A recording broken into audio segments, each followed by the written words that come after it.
Hey guys, and welcome back to the channel. I am SheWarriorFlame, and today we are trying out this game called Samurai Love Ballad Party. So let's get started.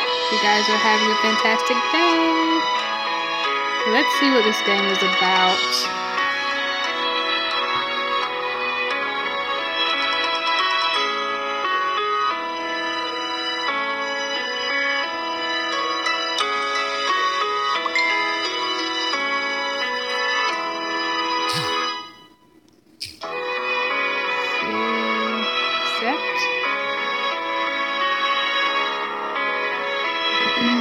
Play and touch here to load story.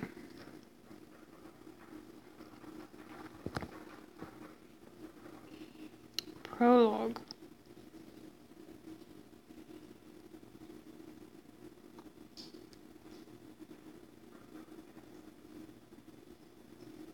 Okay.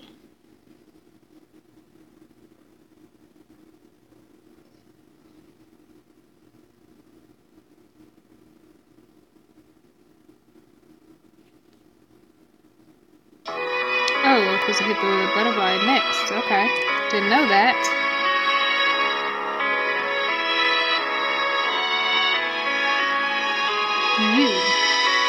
I'll be right back. Taking the food in hand, tied expertly in a kerchief, I leave the restaurant where I work. Our busy street, lined with inns and restaurants, is tucked away in a corner of the old capital. I greet the neighbors as I walk down the street. I happen to hear two of them gossiping as they set up shop for the day. Whoa! Are you sure? It's got to be true.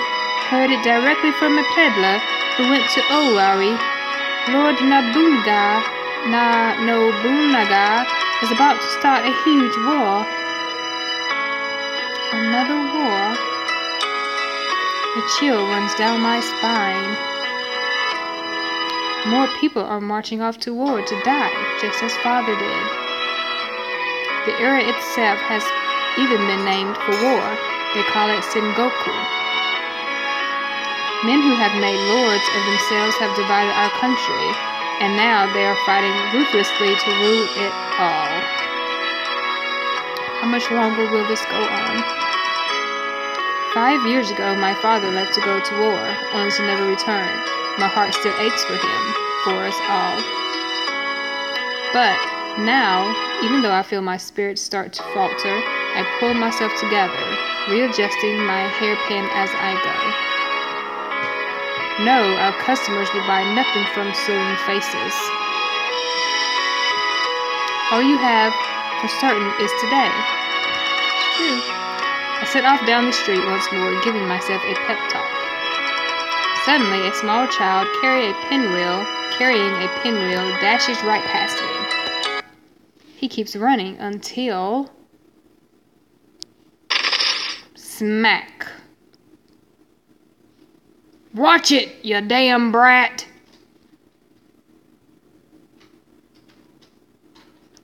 The child is sprawled on the ground, his face streaked with tears as an old man, clearly drunk, barks at him. Barf, barf, barf. It looks as if he had just run into him as he rounded the corner. Sorry, sir. The child cowers in the street as the drunken raises his hand. He's not really going to. I hold my breath, waiting for the blow to fall. Enough! I hear the sound of a deep, resonant voice behind me. I turn. There, looming before me, is a man on horseback, flanked by his men at arms. I know that crest. Owari. That means that's Lord Nobunaga. Here. What? Him?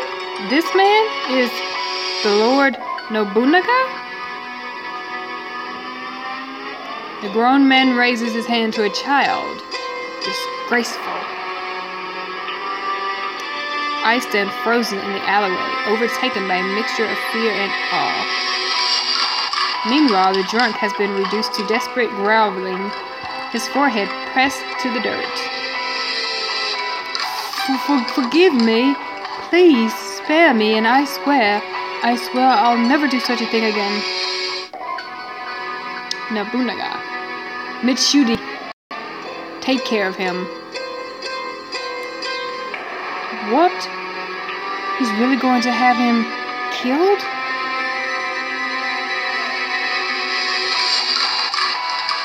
Lord Nobunaga gives his orders icily, not even looking over as he spurs his horse forward with a tug of the reins. The one known as Mitsude, so ordered, approaches the crawling, terrified drunk with slow, measured steps. Is he really going to kill that man right here in the street? Not wanting to turn such murderous intent towards me, I refuse to move. But when he speaks, there's a surprising calm to his voice. Mitsude, as you were, sir, please. Huh? The drunk sounds absolutely stunned as he stumbles over his words. You are to leave this place and you will not return until tomorrow. Yes, my lord, until tomorrow. You will not find such fortune on your side again. Understood? The drunk, still stumbling over himself, nods vigorously as he falls backward, desperate to get out of town. Then the one called Mitsude kneels to pick up the child's pinwheel from the ground, returning it to him. Thanks, mister. Then his business finished. He steps past us, giving the child one last gentle smile.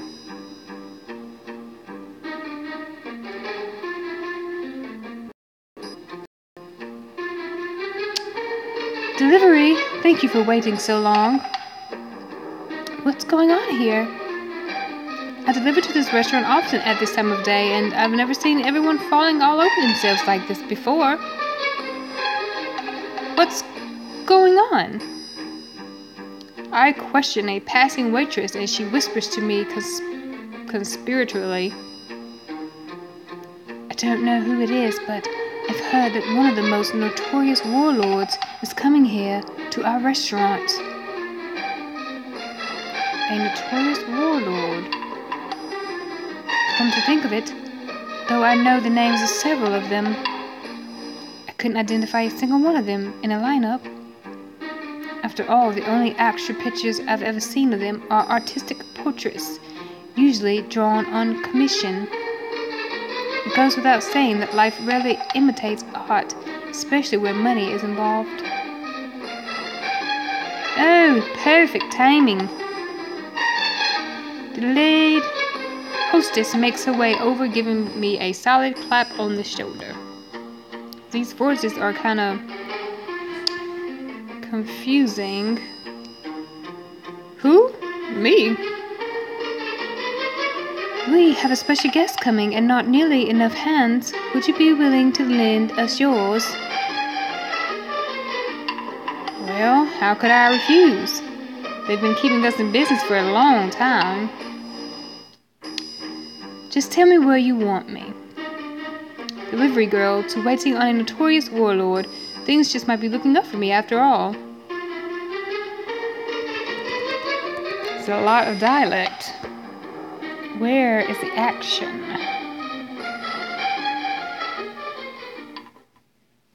Want to fight something?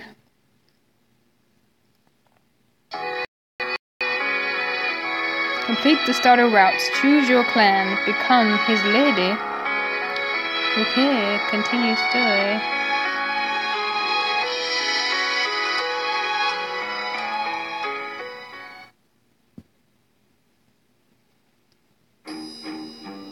I'm working hard at the restaurant when a kindly looking man calls me in from the hallway. that food for this room here? As it happens, the tray I'm carrying happens to be just that. Yes, I am. He smirks a bit at my enthusiasm. Perfect. Would you mind taking a bite of this? He plucks a bit of food straight off my tray and brings it to my lips. Seriously. I'm a little taken aback, but I also realize that the tray really prevents me from doing anything to stop him. Come on. Open up. Just as I resign myself to the situation and start to open my mouth, another man steps right up next to me, seemingly out of nowhere. Then he takes the food right out of the kindly man's hand and eats it himself.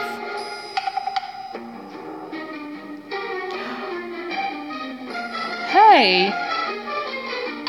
The other man seems to be considering the food now, frowning slightly. Hideyoshi. This is good. He smiles brightly and keeps eating the food straight off the tray. Hideyoshi. It's just like home, just like Mama used to make. Come on, Ieyasu, get in here. So it's safe to eat, I see. Safe to eat? Of course it would be. Ieyasu takes the closest plate off of the tray and takes it back into the room. Wait, what kind of guy just sits there grinning, knowing that he's asking someone he doesn't even know to be poisoned? I stood there stunned, but still listening to the conversation between Ieyasu and my potential savior. What the hell did you think you were doing? You can't just charm a woman into tasting for poison. This isn't a game, you know. I knew it. He was going to poison me to save himself if he had to. I could have died.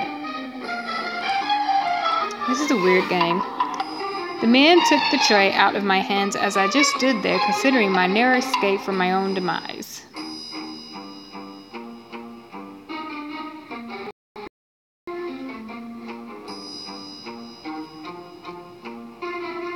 I was trying to make up for lost time.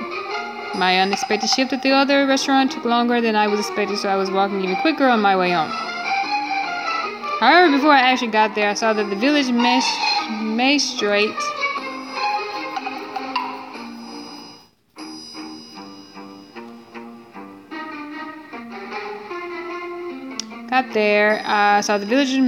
magistrate was waiting for me. Him again. Had been the unwilling recipient of his courtship for quite some time, but now his push for marriage was stronger than ever. I tried to pass him without making eye contact, but he sauntered right up to me, stopping me as I go by. Oh, my sweet, how long are you going to make me wait before you come my bride? You'll live a life of luxury, the most pampered wife in the village. This guy just doesn't quit, does he? He just doesn't get it. I'm perfectly fine just the way I am. Besides, if and when I do marry, it would be for love. I thought that would be enough to give him the last word, but my curt refusal seems to be nothing more than a challenge. If you marry a great man like me, like little girl, I'll turn your pathetic roadside shack into a real restaurant. Roadside shack? My father had been a great chef, serving the shogun himself. I was not going to let a man like this insult something he had built. I concede that our restaurant is not as large as some, but the heart behind my father's famous absolute victory menu calls great men here from across the country. I will not stand here and listen to a pathetic man like you associate my father's work with a word so like yourself. I'm not screaming at him, and the other villagers are peeking out their windows to look. He stares at me for a moment, wide-eyed, but my anger seems to have done the exact opposite of what I had wanted it to. Ooh, You're even cuter when you're angry, you know that? He's creepy. With a lictious grin, the magistrate grabs my arm. He better not. Immediately I tried to pull away, but... thud. Did I hit him? Did I hit him? He lets go of me first, falling face first into the dirt. What the... I looked up and there was my younger brother, Yahiko, standing over him. Go back to hell where you belong, you dirty old pervert. You won't lay another hand on my sister as long as I'm around. The villagers started to cheer as they watched my brave young brother stand up to the magistrate. Great work, kid. You really showed him. Well, aware that he is the laughingstock of the whole town, the magistrate's face twists in anger. Filthy brat! He raises his hand, clearly meaning to strike Yahiko, but someone grabs his wrist from behind. Inuchio.